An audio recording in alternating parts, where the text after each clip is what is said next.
Welcome, everyone, to the dance floor, where life lessons are learned through the art of dance. I'm your host, Anna Harsh, and today I have a very special guest, Miss Rosalie Anthony. She's an exciting dancer, blogger, choreographer. Welcome to the dance floor, Rosalie. Hi, thank you so much for having me. I'm so honored. Rosalie, your resume and information about yourself, your career thus far is so impressive. Can you tell us a little bit about like where you are right now and what you're studying and what you're doing? Yeah, so right now I am going to be a junior at Point Park University.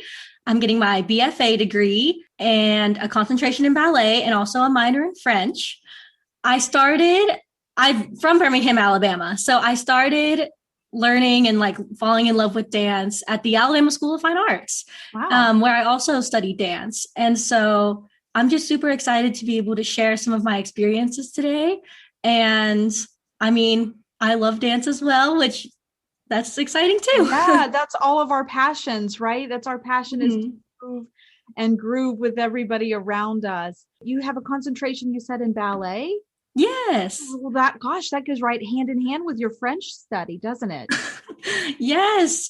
I started French in high school as well at the Alabama School of Fine Arts. And so I love my French teacher. We're still friends on Facebook. Sure. Yeah, absolutely. So that'll go hand in hand because all of our dance terminology is in French and all of our music terminology is in Italian. That's why I named Yeah. my company Allegro, which means fast tempo. And most of our tarantellas and things that we've been studying and researching are that fast, upbeat tempo, like about 6/8 timing. So, as you know, that petit allegro can be killer diller in ballet class.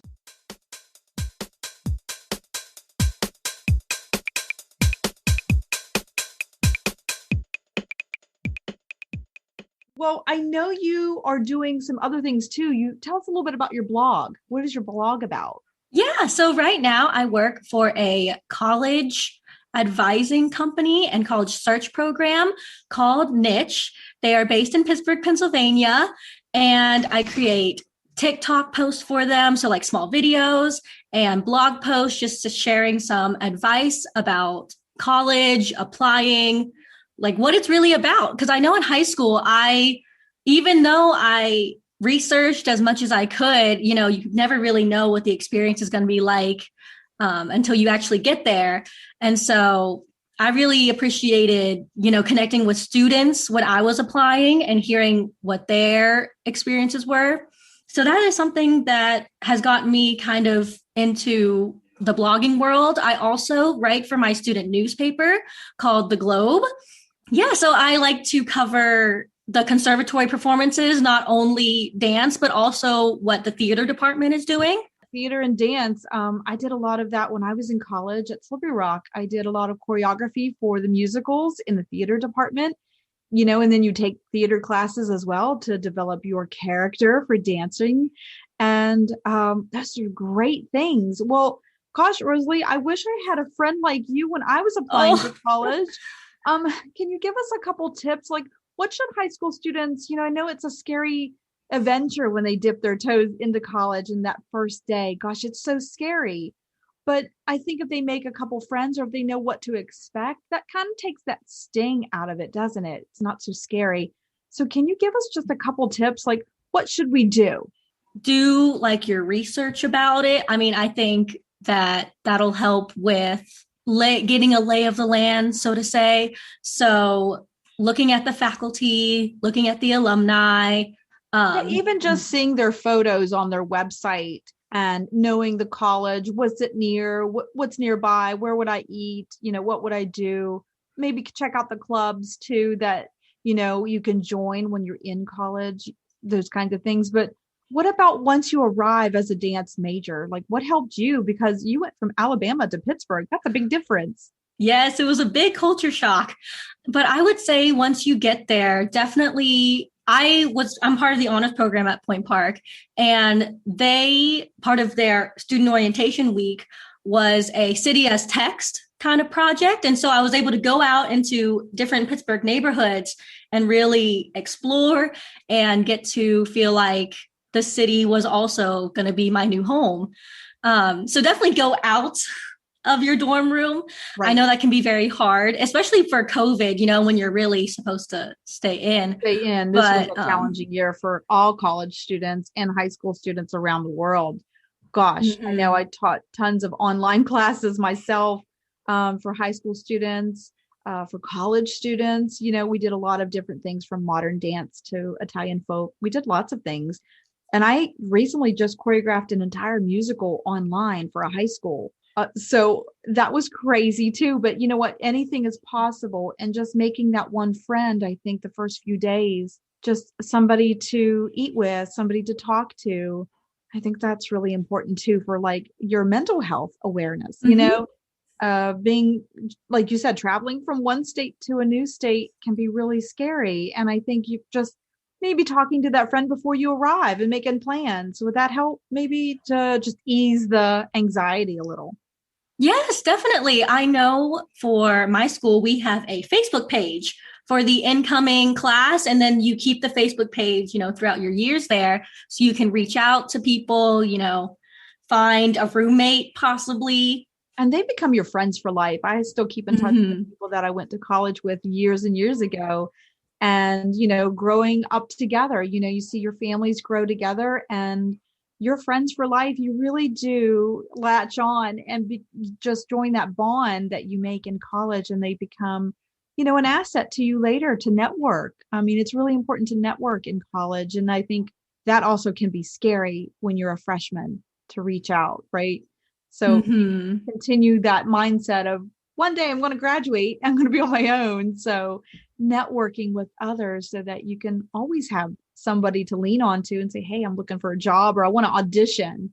What's some things maybe for dancers, especially, that we could give some advice for them?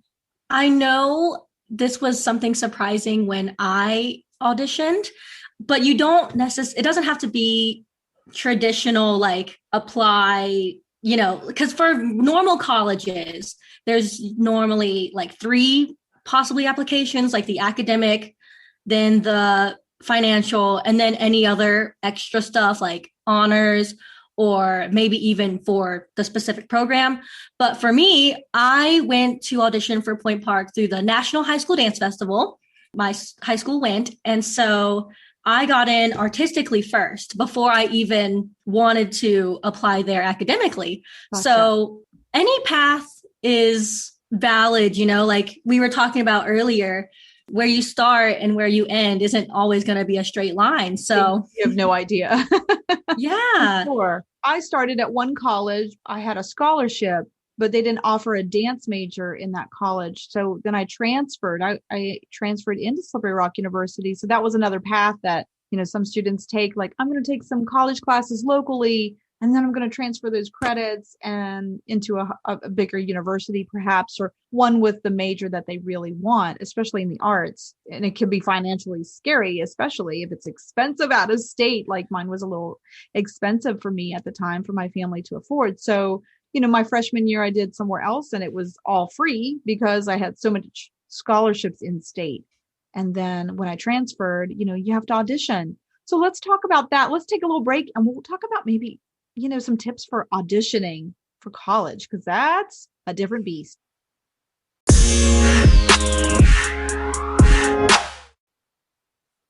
Welcome back, everyone. We're here with Rosalie Anthony, originally from Alabama, transferring into Pittsburgh, right? And new to the Pittsburgh area in Pennsylvania.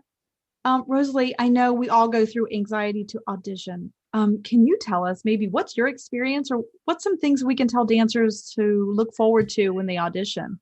Yeah. So something I like to remember is that when you are able to go, or whoever you meet, you are auditioning them just as much as they're auditioning you. You can really be yourself and they're showing you what they can offer. So I think that is supposed to be a mutually beneficial experience, Right. There's something special that you bring in your dance bag that's like, I'm not leaving without this. Definitely my lacrosse ball. One of my teachers said you have to, he was from another country. So when it first said it, it kind of like threw me off. What is But he he talking about? said, yeah, but he said you have to learn how to massage yourself when Yeah. you get older. And I realized even from high school, I really, after I have a class or work out, need to stretch my muscles because I would just, in high school or when I was younger, walk out of the studio and be fine. But I'm even feeling it now. Like I have to really start taking care of my body and Yeah. doing the post care.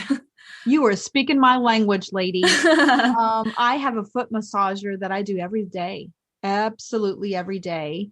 And you're right. Like I used to use a tennis ball and massage feet or your back or something like that, or your arms, even like shoulders, pectoralis, chest, anything to loosen up the muscles before and after class. Or one of those foam rollers are really great.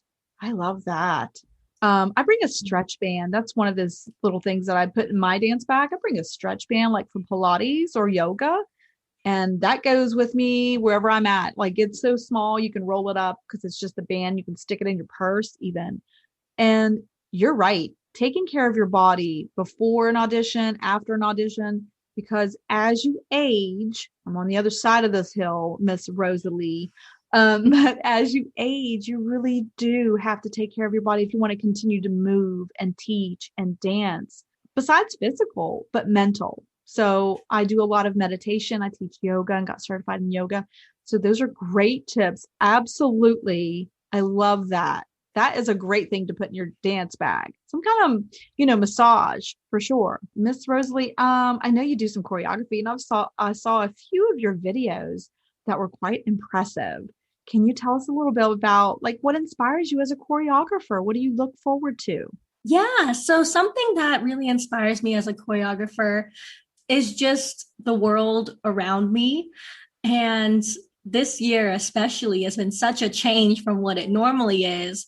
So, taking all that in and like processing it and being able to express it through my art is really something that I find valuable and dear. I saw a video that I thought was really unique, and I'm not sure if I know how to do the technique of it. You were kind of sitting, and it was like layered video of the three U's, like three Yes. times, and I loved it. I was so enamored with it, and I thought that was really cool and very unique, and I've never seen anything like that. Was that for a project in college, or did you do that on your own? Yeah, thank you. So that was actually for a scholarship, Asian Youth Civic Engagement. I Wow. started following them just last year, maybe. They started posting stuff about, being Asian American. And I really come to think about that as part of my identity. I am adopted. And my mom, when I was younger, put me in Chinese lessons. We learned about Asian culture, but I don't know. I just like never was able to fully Tap absorb it as into it. something as part of my identity. Okay. It's super weird to think about. I don't know. I mean, I grew up in a like kind of more southern suburban community where there were not a lot of people who looked like me. Sure. But yeah, so I did it for a scholarship and I'll learn in like 1 or 2 weeks the results of it. Well, wish But everybody, we hope that you get that. And it's great. Like we were talking before we were chatting on the podcast about my story about how I started Allegro. It was my college thesis and I knew my Italian heritage. Both sets of my grandparents came from Italy and they traveled over to the United States in the early 1900s, not knowing their future or, one set had an arranged marriage. So I can't imagine that at 14 or 15 years old, being married and traveling to a foreign country. And, that's just a challenging thing for me to even think about. But my dance choreography reflects my heritage. And so I just was so impressed with that work that you were doing with your choreography. I'm like, I wonder if that is about her background or her heritage but it was really interesting how you had three sets of you. I guess that's layered a technique with the video process to edit. And did you do the editing or did somebody edit that for you? yeah, I did the editing. I used a app I think it was Splice. I Okay. use a few different editing apps. Yeah. iMovie a lot. That has really I've been familiar with because just from middle school we started using computers and projects using Apple stuff. So I really Oh, enjoy using iMovie and it's pretty simple to use. oh, that's so cool. Well, I loved it. I loved the technique. I loved the look of it. And it was a way to kind of express like I saw it as like past, present, future. Like I don't know what your thought process was, but I thought, oh, and threes are so interesting in choreography. Like anytime you do a set of three or three people or do something in threes, like an in canon kind of thing. It was just really impressive. So impressed with it. And I loved it so much. I wanted to tell you that. Where can people find your blog and how can they get a hold of you? Yeah, so I would definitely say follow me on Instagram. It is Rosalina Ballerina. I post just a lot of stuff about like my college journey and different projects that I'm working on there. So I would say that's the best place. Okay. And they can read your blog if they go to something specific. Do you know the website they can you can share that with us? Yes, it's Niche. Oh, I'm sorry. You said E. niche.com is where you Mhm. can see Rosalie's blog and get more tips and information, advice about applying to college, surviving college, right? And doing your best and being your best as a dance major and just surviving throughout all of it. It's one of those growing set of years that is so important in our lives. Our education, it can't be taken away from us. So it's really important, everyone, to listen to Rosalie's tips. You know, take care of yourself, your mind, body, and your spirit, and honor who you are. Honor who you are. Rosalie, these are all great tips and advice for dancers today. I am so excited that you came on our podcast and welcome back anytime. Anytime you want to come and talk about a new project, maybe that you're working on. Thank you so much. I super appreciate this amazing opportunity. All right, everyone, you heard it right here. This is Miss Rosalie Anthony. Go and listen to her, all of her tips, and read all about it on her blog, niche.com. And I'll put it in the podcast notes too, so don't stress. Thanks so much for joining us today on the dance floor. Don't forget to like, share, and subscribe. I'm your host, Anna Harsh, and until next time, keep dancing and moving on the dance floor.